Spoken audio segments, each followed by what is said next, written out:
Hello and welcome back. This is Conversation Artificial Intelligence. This is Paolo, your host, and it is an honor and privilege to have you here. Today, for the first time, we're going to look at a very important topic for the entire globe, for the entire Earth, and that is sustainability. And we're going to look at how artificial intelligence is playing a role in sustainability. It might seem strange to you that artificial intelligence plays a role there, but actually, the reality is that artificial intelligence has a significant role to play, and we will see it in a minute. With us today, we have Nikhil Balachandran, who is the founder and CEO of Zabol. How are you, Nick? Hi, Paulo. Thanks a lot for having me here. I'm doing great. So it is a pleasure to have you here. And I'd like to start off very rapidly and go into this element, I would say, of curiosity. How did you get involved into the combination of artificial intelligence and sustainability? What happened? Tell us a little bit about the story. So I come from a deep tech background. So I went to school for machine learning. I got a master's in electrical engineering, doing specifically that, building algorithms around complex data sets. And I've been applying it in the industry in Silicon Valley for numerous cutting edge startups. But it was towards the end at one of the startups that I last worked at, where we were measuring indoor air quality in the buildings, is where I noticed there was a disconnect with waste. And so everything was being measured in a building, whether it was energy, electricity, gas, air quality, except for waste. And at the same time, I was swimming in the bay, in San Francisco Bay. I was training for an open water swim. And on one of these swims, I swam into a pile of trash. And it was candy wrappers, snack bags, and a plastic bag.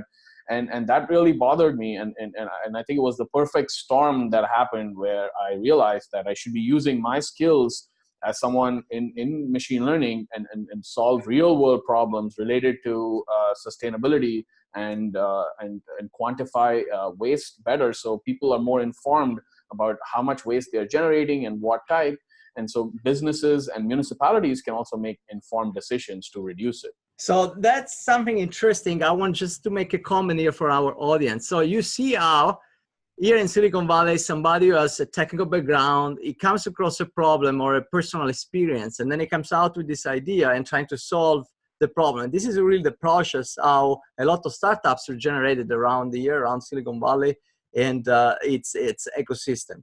So Nick, we have understood that basically you have identified a need to measure waste in a better way. But let's give our audience a bigger picture of what's happening. Like, what's the problem? How big of the problem we're looking at, and what part of the problem you're addressing? According to the EPA, in the US, we generate more than 250 million tons of trash every year. And out of that, only 35% is currently being recycled or composted, which means the rest of it ends up in the landfills, incinerators, and the environment. 50% of that is being contributed by commercial buildings. And so that's a huge chunk being generated by just one sector in the industry. And so that's who we are going after for maximum impact. So we can reduce the amount of waste entering the landfills and provide mechanisms in which it can be diverted from the landfills. So if we look really at these numbers, so we're looking at 65% of 250 millions. We're looking basically at under 50 million tons per year of waste that don't go through recycling. And then you're looking at 50% of these comes from commercial real estate, buildings and activities, basically. So we're looking at 75 to 80 million tons per year. That's correct. So how do you really planning to affect these 80 million tons? What does your service, if you like, is going to change in the current situation? So if you look at how this problem is being currently solved today, it's being done by an industry group of environmental professionals that typically go out to a property to inspect a property, to understand how much of waste is being generated by that property and of what kind and where it was generated. So they provide services to that property to effectively divert waste from landfills and save the property money while doing that. Now, what the mechanism they use in order to conduct this is through pen and paper. So they log the information that they see through their lid flips of the dumpsters to quantify how much of waste is being generated. They write it down. They go back to their desks, type it all out on a spreadsheet to create plots and charts, and then turn them into reports, which takes 4 to 5 hours for a single inspection. And so what we are trying to do is simplify this entire process, basically cut it down to zero, so they can focus on actually solving the problem of reducing the waste and diverting waste from the landfills instead of spending all their vital time in measurement and analysis and reports. Can you give us also a feeling of the broader ecosystem? So you have talked about environmental professionals that are in charge of basically monitor the waste. So who they work for, who are, if you like, their customers, and ultimately, who are you going to sell your service to? Yeah, so the environmental professionals mainly come from an environmental services industry, and that's the North American classification for this particular industry. But they also spread, because of the importance of this issue is getting out more and more. Every field now has a sustainable or an environmental professional in their company, and they are the ones responsible to understand how much waste is being generated and how they end up getting services for trash pickup and basically apply methods to reduce waste and divert it from the landfills. And in terms of who are going to be the customers of your solution, who are going to be the customers actually? So currently it's the environmental professionals in the services industry who are the immediate customers. But we are we're in an early stage trying to experiment with where we can make our maximum impact. And it's a combination of the property managers working with the environmental services professionals with whom we can forge a really good relationship in order to solve this problem. What do you define as impact? What are, if you like, the metrics or the objectives that this new technology that you're bringing to the table will provide? So in terms of the end metrics, what we are personally looking at is to reduce the amount of waste that is being generated in the first place, to divert the waste that ends up in the landfills, incinerators, and the environment, and also reduce the contamination, which is the amount of waste that ends up in the wrong bin. So if you throw food waste in the recycling bin, that contaminates paper, and the quality of paper that the waste haulers are able to sell to their end markets gets reduced. So we're trying to minimize the amount of contamination in the bins. And so these are the three metrics that are really important to us, so with which we can make a really huge impact. If you think of this, and when you look at these three metrics that you're discussing, so one is the total amount of waste that is produced. The second one is the contamination of the waste. So the waste is not very well separated. Correct. The third one being basically increasing the amount of recycling that is done today. All of them ultimately have to do with the production of the waste, with whoever is producing the waste. So how are you going to go about that? You're going to produce measurements? Are you going to give a feedbacks? Like, how are you going to achieve this goal practically? Through our application, we make it really easy for the environmental professionals to go to the properties, take a few pictures, and quantify some of the information that they see. And we use computer vision and machine learning techniques to quantify what they see and of what type of waste they see. And then we are able to provide a really good snapshot based on this sample data on what steps they should take in order to achieve those, or in order to make progress towards those three metrics. And so we are able to do this using statistical and machine learning techniques and a combination of deep learning in order to be able to provide this end-to-end solution. Ultimately, what we're looking at is you're providing a feedback, but somebody in the waste management chain, that is basically either individuals or companies they had to take an action. That's correct. And so through our platform, we are also able to quantify these actions. So whether they make suggestions at the property to the property managers or the particular tenants in the property, they can actually document all of this through our platform. So every action is also quantified, and then they can basically measure the effectiveness of their actions. We kind of have understood that you have put together, if you like, solution that helps the environmental professionals to speed it up their work, doing it differently because they can now go to the property and measure quickly the amount of waste, the various components of the waste. And also you have enabled them for the first time, it was not possible before, to have access to historical data and making analysis and basically come up with their own informed judgment about the specific property that was not possible to do before. So can you help us identifying how machine learning is helping here? What are the various components that are coming into play? It starts all the way from the beginning. So we enable our clients to take pictures. We conduct some machine learning operations there, like deep learning, to quantify and categorize the waste in terms of how full the bins are or what type of waste we see within the picture. And then we take that information and we create a real-time report on how much waste is being generated and what types of actions the environmental professional can take in order to reduce the waste or divert it from the landfill. And then we are able to give a prioritized snapshot of which properties are doing well and which ones aren't, so they can target their resources accordingly, depending on where they can make the maximum impact in a short amount of time. I think something that would be very interesting here is understanding why this is happening now.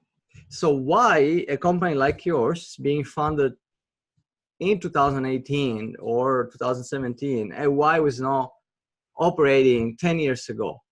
What has happened in the technology, broadly speaking, to allow this company to be operating today? And if it's not only the technology, there are other regulatory elements. Please help us understanding why today and not yesterday. So historically, over the last 20 years, the US has moved to a single stream recycling technique where basically a lot of the recyclables end up in one blue bin. And that has essentially led to contamination, which is, and a lot of the stuff that shouldn't be in the recycling bin ends up in the recycling bin because people think that someone downstream is going to fix the problem for them. The ultimate recipients of the recyclable material was China and other Southeast Asian countries in the last 20 years. And what has happened recently is that China has stopped accepting the recyclable material, or they have placed really stringent restrictions on the amount of contamination that they want to receive in the recyclables. And because of that, it has sent ripple effects through the industry where everyone is trying to figure out how to basically find alternative markets for the recyclables. And it ultimately drives up the chain and ends up with either the generators of waste, which is you and I who are generating it. And having data and understanding what it is that we are generating will help municipalities even be able to reach out to manufacturers and figure out what types of materials that we want to produce our products in, so we can make informed decisions to make an impact across the entire supply chain. Where does the technology element plays a role here? So it is really about understanding at every stage in the pipeline, starting from when a product is being manufactured and it ends up being distributed within a municipality who has regulations on which products can be distributed within the municipality. For example, some municipalities ban styrofoam and plastic bags, and understanding whether or not that ends up in the waste stream. That is, if we as generators are using some of those products and then we dispose them off for the waste management companies to find to sort through those materials and find alternative markets so they can have a sustainable business. So it's part of this chain. And I think understanding at each point in this chain of what and how much of each type of material is being generated will help us kind of form this closed loop and really a tight feedback system that will produce what that is. Basically, we are heading towards a circular economy, and it is the need of the hour to develop an infrastructure around a circular economy, so we're not generating waste and then disposing it off and hoping someone takes care of it at the end of the day. You see, this is a case where we have a convergence of different factors. On the one hand, there are regulatory, international agreements that have changed over the time. On the other hand, we have the convergence of new technologies such as deep learning, that is the most, if you like, famous element of artificial intelligence today, with the other more standard traditional element of machine learning. And then we also have the ability of handling these processes that are, if you like, segmented between different organizations, but also between different locations. So that's basically what is at play here today.